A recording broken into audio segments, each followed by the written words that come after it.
자, 문제 21번. 키르이호프의 전압법칙의 적용에 대한 설명 중 맞는 것은, 자, 키르이호프의 법칙은 두 가지가 있죠. 키르이호프의 전류법칙과 그리고 전압법칙. 자, 두 가지가 있어요. 자, 그 중에서 키르이호프의 전압법칙의 자, 적용에 대한 설명 중 맞는 걸 찾는 거예요. 자, 보기를 보시면은 여기 이런 용어들이 나오죠. 선형 소자와 비선형 소자. 자, 이게 뭐냐? 일단 선형 소자, 선형 회로 같은 경우는 이제 전류 전압에 따라서 매개 변수, 자, 어떤 값들이, 자, 매개 변수 값들이 일정한 것을 선형 회로라고 하고요. 이제 비선형 회로는 그 반대가 되겠죠. 전류나 전압의 값에 따라서 어떤 매개 변수가 바뀌는 거, 그죠? 바뀌는, 변하는 거, 이것을 비선형 회로 또는 비선형 소자라고 하는데, 자, 이것을 이제 그래프로 한번 표현을 해보면, 자, 이런 거거든요.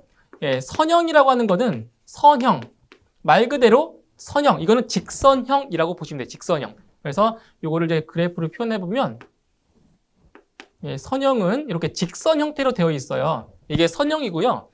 이제 비선형 같은 경우는 비선형, 아닐 비자예요. 그러니까 직선이 아니다라는 거죠. 직선이 아닌 형태예요. 그래서 이런 식으로 이런 식으로 되어 있는 것, 이게 바로 비선형이라고 하는 거죠.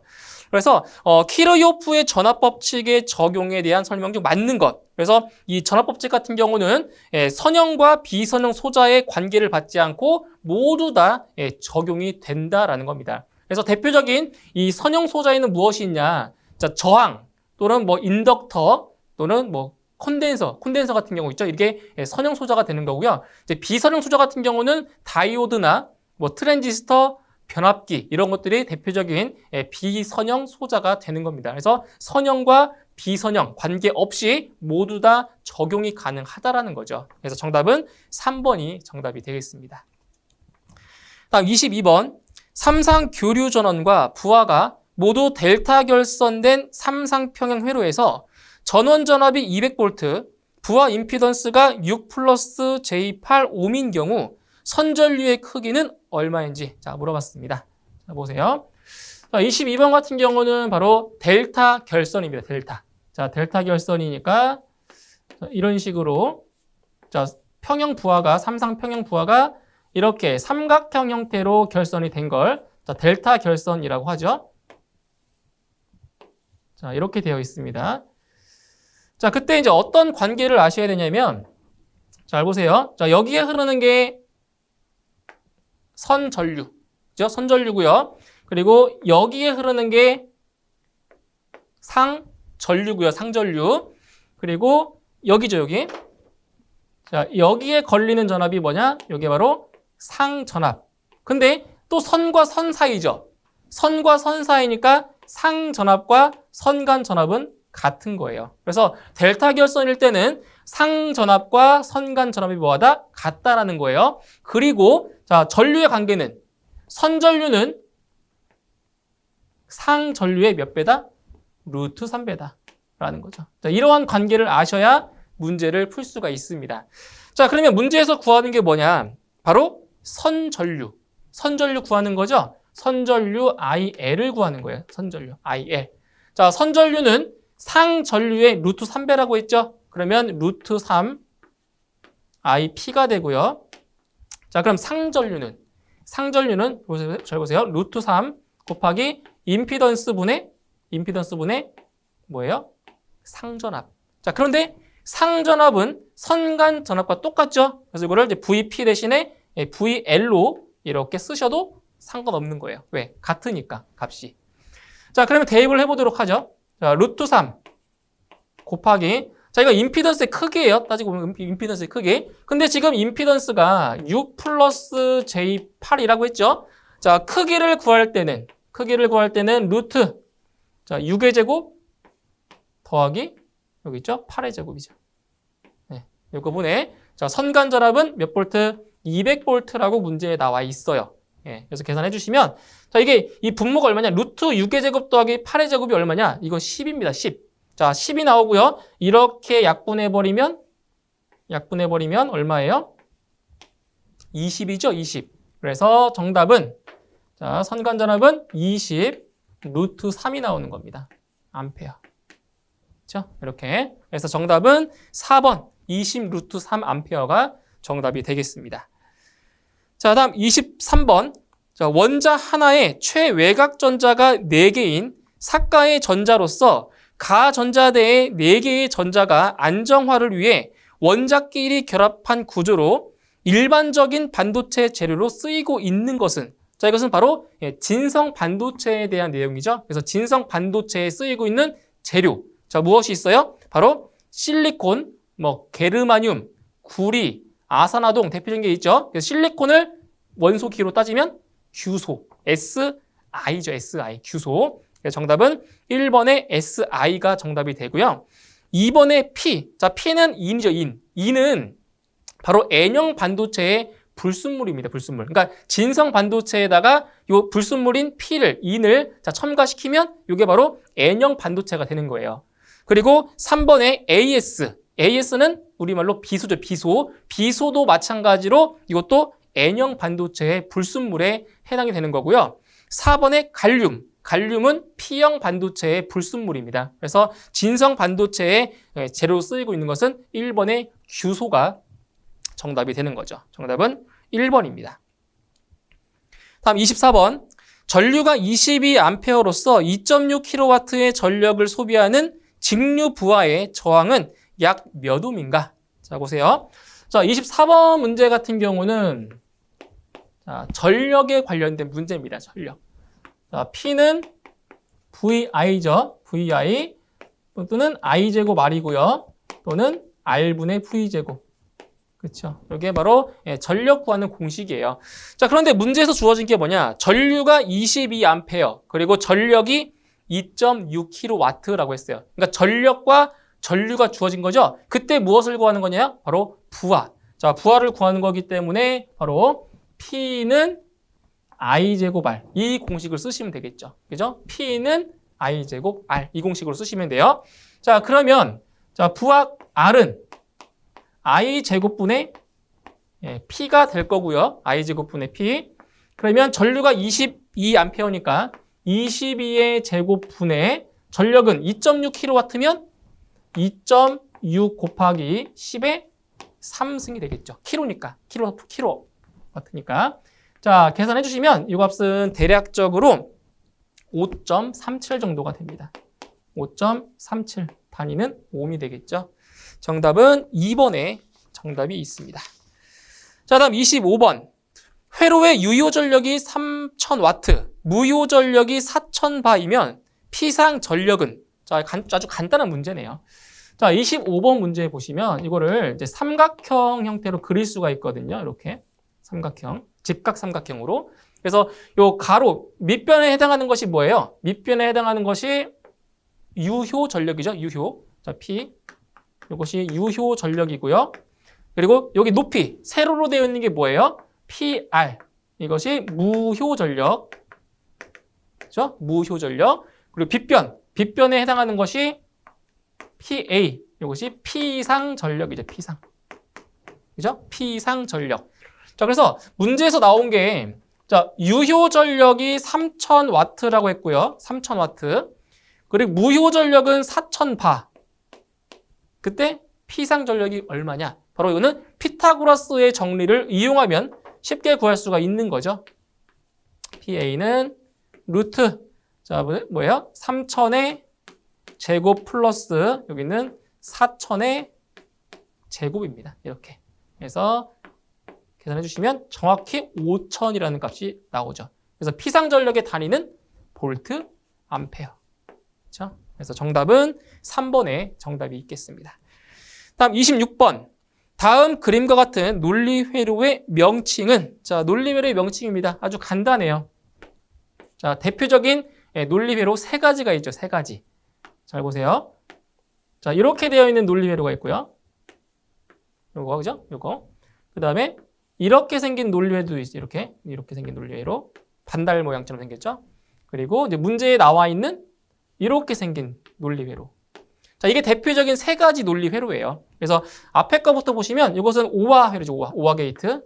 그죠? 오화 게이트. 두 번째 게 엔드 게이트고요. 세 번째가 부정에 해당하는 낫 게이트. 낫. 그죠? 그래서 문제에 이렇게 나와 있죠. 문제에. 그래서 정답은 not gate가 정답이 되는 겁니다. 정답 3번이고요. 다음 27번.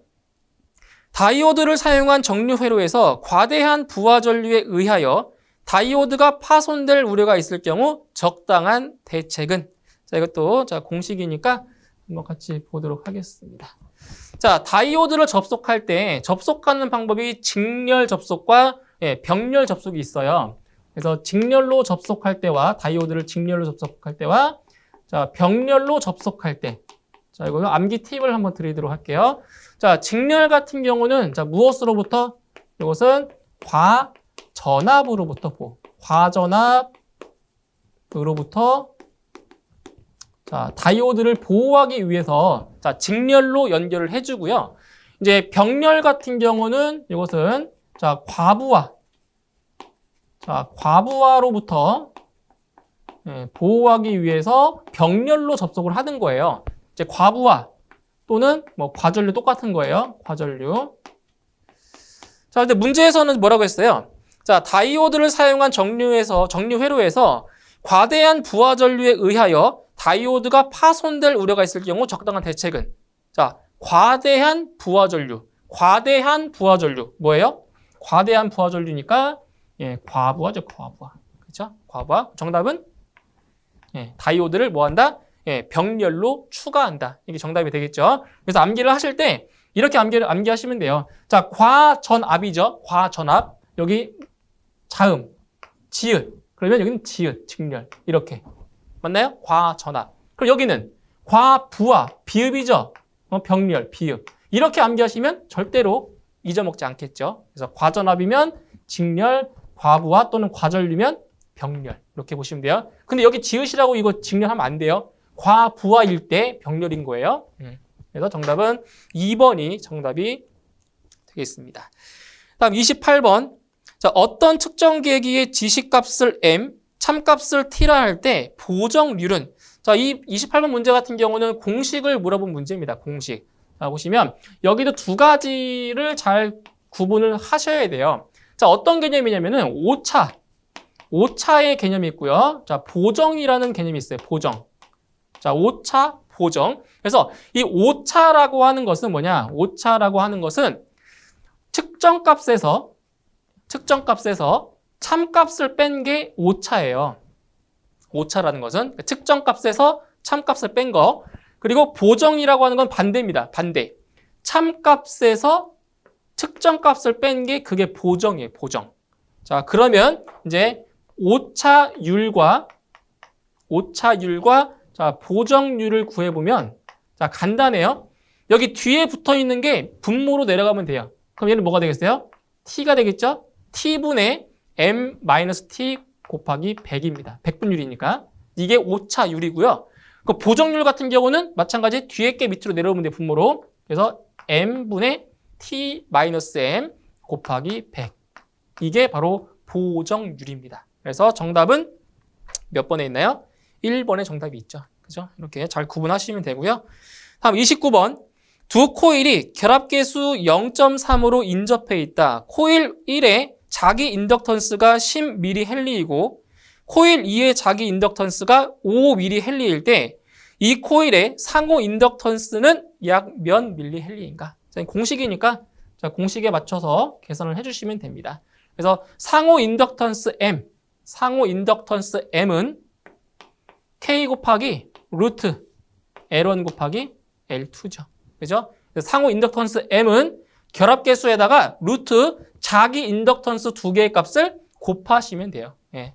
자, 그러면 자, 결합계수가 0.3이라고 했어요. 0.3 곱하기 루트 자, 자기 인덕턴스 하나씩 대입하시면 돼요. 하나는 10mH죠. 10mH니까 10 곱하기 10에 마이너스 3승이 되겠죠. 미리는 마이너스 3승이니까. 자, 그리고 나머지 하나의 자기 인덕턴스는 5mH니까 5 곱하기 10의 마이너스 3승. 이렇게 해주시면 돼요. 네. 그러면 자, 이 값이 얼마 나오냐? 이 값이 대략 2.12 정도가 나옵니다. 2.12 mH. 이렇게 되겠죠. 자, 그런데 자, 이걸 계산하실 때 있잖아요. 이렇게 하셔도 돼요. 지금 어차피 이것도 미리헨리죠. 단위가 미리헨리. 자, 이것도 지금 밀리헨리가 될 거란 말이에요. 그죠? 근데 여기서 10의 마이너스 3승을 빼버려요.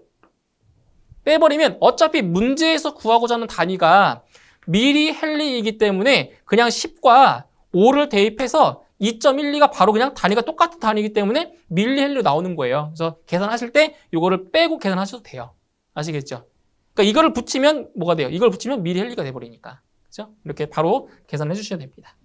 그래서 정답은 2번이 정답이 되겠습니다. 다음 30번.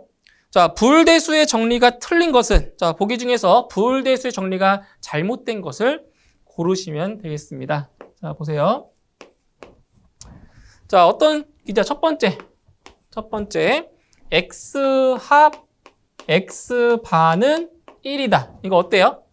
x 합 x 반은 1이다. 이거 맞는 거죠.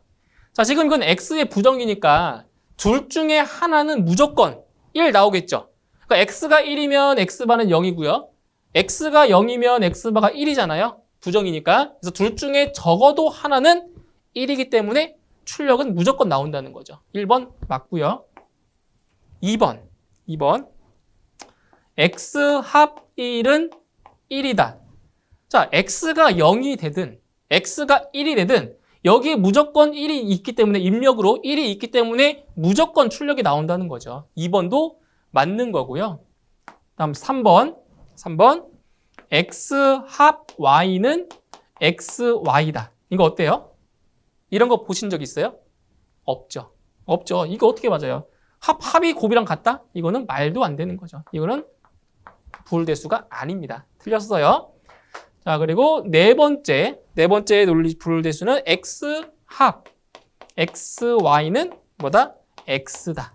이거 맞는 거죠? 예, 흡수 법칙이라고 하는데 이것을 이제 증명을 해 보이면은 이걸 이렇게 쓸 수 있거든요. x 1 플러스 1 합 y가 이렇게 돼서 이게 1이잖아요. 그럼 x 곱 1이니까 결국 x 이렇게 나온다고요. 이런 식으로. 예? 그래서 옳지 않은 것은 몇 번이다? 3번이 틀렸습니다. 이런 부울대수는 없어요. 아시겠죠? 네, 정답은 3번이 정답이 되겠습니다. 자, 다음 31번. 자, 무인으로 작동하는 승강기에 자동 제어가 해당하는 것은? 자, 이거는 자동 제어에 대한 건데 지금 뭐라고 했어요? 무인으로 작동하는 승강기입니다. 엘리베이터. 무인으로 작동하는 승강기. 그 같은 경우는 바로 프로그램 제어에 해당이 되는 거죠. 그래서 1번에 프로그램 제어가 맞고요. 2번에 프로세스 제어, 3번에 정치 제어, 4번 추종 제어 다 해당 사항이 안 됩니다. 그래서 무인으로 작동하는 승강기 아니면 무인 열차 모두 다 프로그램 제어에 해당이 되는 거죠. 정답 1번이 되겠고요. 다음 32번. RLC의 병렬 회로에서 자, 인가된 전압이 2V이고 회로에 흐르는 전류가 I 암페어일 때 자, 옳은 것은? 자, 보세요. 자, RLC 병렬 회로에서. 자, RLC 병렬 회로에서. 자, 그때, 자, 이제 용량성 회로는, 자, 보기 1번입니다. 보기 1번에 용량성 회로는 I가 2보다 위상이 앞선다라고 했어요. 자, 이렇게 보시면 되거든요. 자, 여기를 이제 전압. 자, 전압으로 놓을게요, 전압. 자, 그리고 여기를 IC, 그죠? 콘덴서 흐르는 전류. 여기를, 자, IL. 자, 그러면 이제 여기서 이제 어드미턴스를 이제 쓸 건데, 어드미턴스입니다. 왜냐면 이제 병렬 회로 같은 경우는 식이 복잡하기 때문에 임피던스 개념보다 어드미턴스 개념 쓴다고 했어요. 어드미턴스. 그래서 어드미턴스 Y는 R분의 1 플러스 J, XL분의 1 마이너스 XC분의 1 이렇게 되는 거죠. 맞나요? 어드미턴스입니다. 어드미턴스. 자, 그때 자, 용량성 회로는 I가 이보다 위상이 앞선다라고 했어요. 자, 정답은 1번입니다. 1번이긴 한데 여기에서 자, 이렇게 돼요. 잘 보세요. 지금 뒤에 있는 리액턴스 서셉턴스예요. 자, 서셉턴스의 그 부분을 보시게 되면 자, XL분의 1이 XC분의 1보다 뭐하다? 작다. 그러니까 뒤에 있는 XC분의 1이 더 큰 거예요. 큰 경우에요. 자, 그럼 이런 경우는 뭐냐? XL이 더 크기 때문에 이때는 용량성. 자, 용량성 회로가 돼요. 용량성 회로. 자, 근데 반대로 XL분의 1이 XC분의 1보다 크다. 그러니까 얘가 더 큰 거예요. 이 값이 크면 이것은 유도성 회로가 자, 되는 거예요. 자, 그럼 이거를 다르게 표현하면 자, 이거는 뭐냐? 여기는 XL이 XC보다 큰 경우고요. 이거는 뭐냐? 여기는 XL이 XC보다 작은 경우가 되는 거죠. 이렇게. 이런 식으로. 자, 그러면 자, 보세요. 보기 3번에 용량성 회로는 XL이 XC보다 작다고 했어요. 용량성 회로는 XL이 XC보다 더 크죠. 틀린 거죠. 그러니까 3번. 자, 4번은 자, 유도성 회로는 XL이 XC보다 크대요. 틀렸죠? XL이 더 큰 겁니다. 얘가 작은 거예요. 그러니까 틀린 거죠. 그러니까 3번, 4번 틀린 거예요. 그런데 2번. 자, 유도성 회로는 I가 2보다 위상이 앞선다. 잘 보세요. 유도성 회로면은 XL분의 1이 XC분의 1보다 크다고 했죠. 얘가 더 큰 거죠. 얘보다 더 큰 거잖아요. 그럼 여기는 부호가 뭐가 돼요? 부호가? 플러스의 부호가 되는 거예요. 플러스 부호가. 그러면 뭐냐? I가 2보다 위상이 앞선다. 어떻게 돼요? 지금 이게 전압입니다. 전압. 그러니까 용량성 회로일 때, 용량성 회로라고 하면은 XL분의 1이 XC분의 1보다 뭐 한 거예요? 작은 거잖아요. 그죠? 요게. 그래서 용량성 회로일 때 전류가, 이거 X예요. 전류가 전압보다 위상이 뭐 한다? 앞선다가 되는 거죠. 앞선다. 더 앞서잖아요. 그렇죠? 그래서 옳게 설명된 것은 뭐냐? RLC 병렬 회로에서 용량성 회로는 I가 2보다 위상이 앞선다가 정답이 되는 겁니다. 정답은 1번이 정답이 되겠습니다. 자, 문제 33번. 자, 트랜지스터의 전극 명칭이 아닌 것은, 자, 트랜지스터 같은 경우는 단자가, 자, 3개의 단자가 있는 거죠. 그래서 트랜지스터를 한번, 자, 그림으로, 자, 표현을 해보면, 자, 트랜지스터가 이런 식으로 되어 있죠. 그래서 다리가 3개 있습니다. 트랜지스터는 3개. 그래서 위쪽에는 이제 컬렉터, 그 다음 가운데는 베이스, 그리고 아래쪽에 이미터. 그래서 컬렉터, 베이스, 이미터. 이 3개의 단자를 가지고 있는 것이 바로 트랜지스터가 되겠습니다. 자, 그런데 보기 3번에 보시면 에노드라고 나오죠. 에노드. 자, 에노드 같은 경우는 뭐냐? 자, 바로 그 다이오드가 이렇게 생겼어요. 다이오드가. 그죠? 다이오드가 이렇게 생겼죠? 그래서 에노드는 이쪽에 에노드고요. 에노드, 캐소드. 이렇게 되어 있는 거예요. 그래서 에노드는 트랜지스터의 전극 명칭이 아니고요. 바로 다이오드에서 사용하는 명칭이 되겠습니다. 그래서 정답은 3번의 에노드가 정답이 되겠네요. 다음 34번. 제어 요소의 전달함수 중 비례 요소에 해당하는 것은, 자, 여기서 이 34번 같은 경우는 한 3가지 정도만 조금 기억을 해주시면 될 것 같아요. 비례 요소와 그 다음 미분 요소, 그 다음 적분 요소. 이 3가지 정도만 아셔도 될 것 같아요. 3가지 정도만. 적분 요소. 그래서 이 비례 요소 같은 경우는 뭐가 되냐? 비례 요소는 바로 K. 자, K가 되고요. K. 그 다음 미분 요소 같은 경우는 뭐냐? 미분 요소가 KS예요. 자, KS. 자, 그리고 적분 요소. 자, 적분 요소 같은 경우는 뭐냐? 적분 요소는 S분의 K. 이렇게 되는 거죠. 그죠? 이렇게. 비례 요소, 미분 요소, 적분 요소. 이렇게 3가지만 기억해 주시면 돼요. 그래서 문제에서는 지금 무엇을 물어봤냐면 비례 요소를 물어봤으니까 정답은 K가 정답이 되는 거죠. 그래서 정답은 4번이 정답이 되겠습니다. 다음 35번.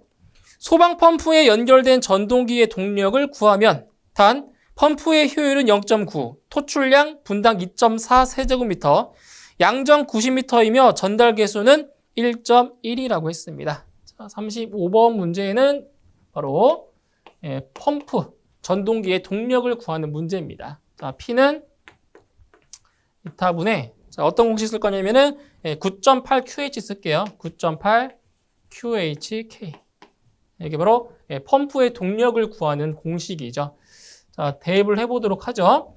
자, 먼저 펌프의 효율은 0.9라고 했습니다. 0.9. 그럼 자, 9분의 자, 9.8 곱하기 자, 지금 문제에서 토출량이 얼마래요? 토출량이 분당 2.4 세제곱미터라고 했죠? 분당 2.4 세제곱미터. 그러면 2.4 대입해 주시고요. 지금 여기 이 토출량의 단위가 뭐냐면 단위가 세제곱미터 퍼 세크이기 때문에 60초로 나눠 주셔야 돼요. 단위가 분당으로 나왔으니까. 그래서 60을 나눠서 여기 분모에다가 이렇게 넣으실 거예요. t 시간으로. 그러니까 이게 지금 2.4 세제곱미터 퍼 미닛이니까 그 분을 초로 바꿔야 되기 때문에 60으로 나눠준 거예요. 자, 그리고 양정은 몇 미터? 90m고요. 양정 90m. 그리고 전달 개수가 1.1입니다. 이렇게. 그래서 계산해 주시게 되면 전동기의 동력은 대략 43.12 정도가 나오네요. 단위는 킬로와트고요. 그래서 정답은 3번이 정답이 되겠습니다. 다음 36번. 전류 I가 흐르는 무한장 직선 도선상에서 A미터 떨어진 점의 자개의 최대값은 자, 보세요. 자, 그림 보시면은 자, 무한장 직선 도체가 이렇게 있다라고 할게요. 무한장 직선 도체예요. 자, 이 무한장 직선 도체로부터 자, R미터 여기에서 자, R미터만큼 떨어진 이 지점에서의 자개의 세기. 자, 자개의 세기는 뭐가 돼요? 자개의 세기 H는 2파이 R분의 I가 되는 거죠. 그러니까 이 무한장 직선 도체에 자, I라는 전류가 이렇게 흐른다고 했을 때 I라는 전류가 그래서 R미터 떨어진 이 지점에서의 자개의 세기는 2파이 R분의 I가 되는 거예요. 단위는 암페어 턴 퍼 미터. 네, 이렇게 되는 거죠. 자, 그런데 문제에서는 자, 무한장 직선 도체에서 A미터. 자, A미터만큼 떨어져 있대요. A미터. R미터가 아니고 A미터래요. 그럼 뭐 하면 돼요? 이 공식에서 R 대신에 A만 넣으시면 되잖아요. 그죠? 그래서 H는 2파이 A분의 I가 되는 겁니다. 암페어 턴 퍼 미터. 이런 식으로. 그죠? 그래서 정답은 2번에 2파이 A분의 I가 정답이 되겠습니다. 정답은 2번이 되겠고요. 자, 다음 37번. 자, 어드미턴스 Y는 A 플러스 JB에서 A가 의미하는 것은? 자, 이거는 용어를 물어본 거니까 아주 간단하게 풀어볼 수 있습니다. 자, 어드미턴스라고 하는 거는 뭐예요? 임피던스의 역수죠. 자, 그러면 임피던스는 R 플러스 JX. 자, 이렇게 쓰죠? 임피던스는. 자, 단위는 이제 옴이고요, 옴이죠? 그럼 어드미턴스는 임피던스의 역수라고 했어요. 역수. 그래서 어드미턴스를 이제 어떻게 표현을 하냐? G 플러스 JP. 일반적으로 이렇게 표현을 해요. 그리고 단위는 이 옴을 거꾸로 쓴 모가 단위가 되는 거죠, 이렇게. 자, 그때 각각의 의미하는 게 있어요. 자, 보세요. 일단 임피던스에서 요 R이 의미하는 게 뭐냐? R이 의미하는 것은 바로 저항이죠, 저항. 그죠? 네, 저항이고요. 자, X가 의미하는 것은 뭐예요? X가 의미하는 것은 리액턴스죠, 리액턴스고요. 자, 근데 어드미턴스에서 G는 뭐예요? G는 자, 저항의 역수 바로 콘덕턴스. 예, 콘덕턴스라고 하죠. 용어가 콘덕턴스. 그리고 B는 리액턴스의 역수인 요거는 서셉턴스. 예, 라고 하는 거죠. 그래서 이제 문제에서 자, 문제에서 보세요. Y는 A 플러스 JB라고 했죠. 이렇게. 그때 자, A가 의미하는 게 뭐냐? A가 뭐예요? G죠, G. 그러니까 정답은 콘덕턴스. A가 의미하는 것은 콘덕턴스가 되는 겁니다. 정답은 4번. 콘덕턴스 4번이 되겠습니다. 자, 38번. 자, 잔류 편차를 제거해 오차를 줄이기 위한 제어계는 자, 오프셋. 잔류 편차를 제거한다? 이건 뭐예요? 바로 적분 제어에 해당이 되는 거죠. 암기하시면 돼요. 잔류 편차를 제거하는 건 뭐라고요? 적분 제어. 정답은 4번 적분 제어가 정답이 되겠습니다. 다음 39번. 자, 조절부에서 신호를 받아 조작량으로 바꾸어 제어 대상을 작동시키는 부분은 무엇인가? 자, 이것은 이제 자동 제어에서 자, 계략도를 좀 보셔야 되는데, 자, 이렇게 되어 있어요. 일부분만 그려볼게요. 자, 여기가 조절부예요, 조절부. 조절부가 이렇게 있고요.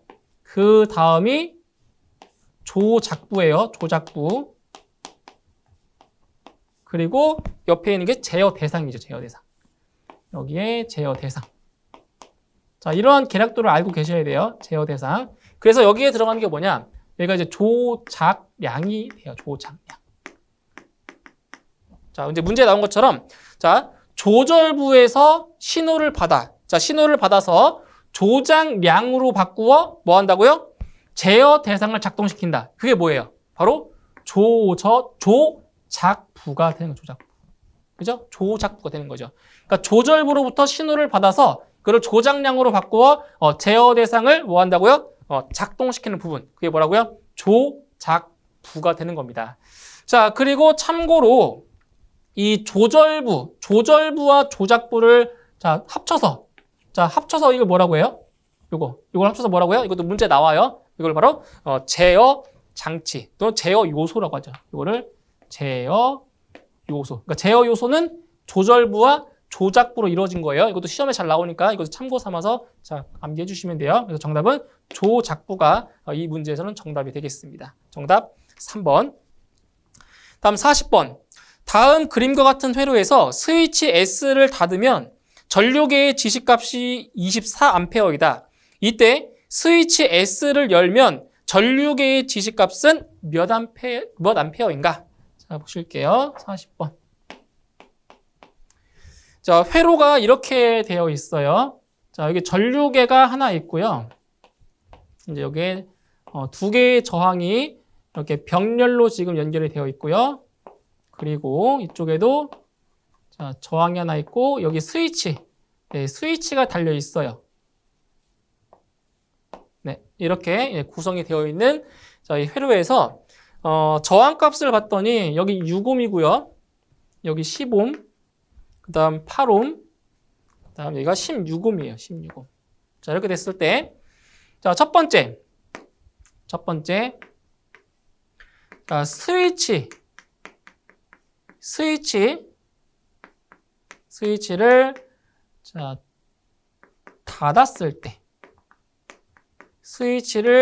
자, 닫았을 때, 그때 전류 I의 값이 얼마 나왔다고요? 전류 I의 값이 24A가 자, 나왔대요. 자, 그러면은 잘 보세요. 자, 스위치 S를 닫으면 여기는 도통 상태가 되겠죠? 그럼 뭐냐? 이 합성 저항을 구하고 전류 값을 알고 있으니까 인가되는 전압 구할 수 있겠죠? 인가되는 전압. 그러면 합성 저항부터 구해 보도록 하죠. 합성 저항.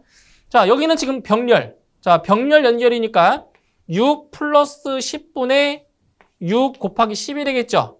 병렬 합성 저항 구하는 거. 자, 직렬이니까 플러스 여기는 병렬이죠, 병렬. 두 개의 저항은 병렬이니까 8 플러스 16분의 8 곱하기 16 이렇게 되는 거예요. 그렇죠? 그래서 계산해 주시게 되면 이 합성 저항이 12분의 109가 돼요. 계산하지 마세요. 12분의 109 이렇게 놓을게요. 자, 이렇게 나와요. 자, 그러면 인가되는 전압 구할 수 있겠죠. V는 IR이니까 V는 IR. 자, 지금 전류가 몇 암페어라고요?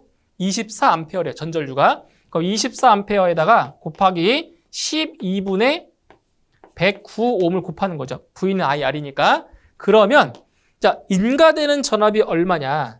218V가 인가가 된 거예요. 예, 이렇게 자, 인가된 전압을 구했어요. 자, 그럼 두 번째. 자, 두 번째는 뭐 하래요? 두 번째. 스위치 S를 개방했어요. 개방. 열은 거예요. 이걸 열었어요. 자, 스위치를 열어버리면 이쪽으로는 전류가 안 흐르죠. 안 흐르죠. 그럼 얘는 없는 거예요. 이건 오픈돼 있으니까 얘는 없는 거라고요. 그럼 이 16옴이라는 것은 의미가 없어요.